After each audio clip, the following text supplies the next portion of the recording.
অন্তর্বর্তী সরকারের প্রধান উপদেষ্টা অধ্যাপক মোহাম্মদ ইউনুস বলেছেন, অন্তর্বর্তী সরকার উত্তরাধিকার সূত্রে একটি ধ্বংসপ্রাপ্ত ও যুদ্ধবিধ্বস্ত অর্থনীতি পেয়েছে এবং তিনি পুনর্গঠনের জন্য ওপেন সোসাইটি ফাউন্ডেশনের সহযোগিতা চান।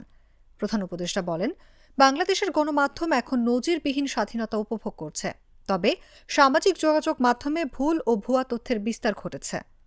বুধবার রাষ্ট্রীয় অতিথি ভবন যমুনায় মার্কিন যুক্তরাষ্ট্রের ওপেন সোসাইটি ফাউন্ডেশনের প্রতিনিধি দল প্রধান উপদেষ্টার সঙ্গে সাক্ষাৎ করতে গেলে তিনি কথা বলেন। ওপেন সোসাইটি ফাউন্ডেশন বাংলাদেশের গুরুত্বপূর্ণ স্বল্পোন্নত দেশ উত্তরণ প্রক্রিয়ায় সহায়তা করার আগ্রহ প্রকাশ করে, যা প্রধান উপদেষ্টা স্বাগত জানান।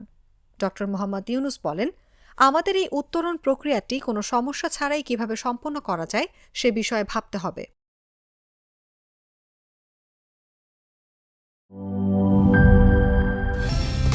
কালার এক্সপার্ট, জর্জ স্যাপ এবং মাইল্ড অন হ্যান্ডস টেকনোলজি সমৃদ্ধ অরিক্স ক্রিস্টাল ওয়াশ আপনার লন্ড্রি এক্সপার্ট।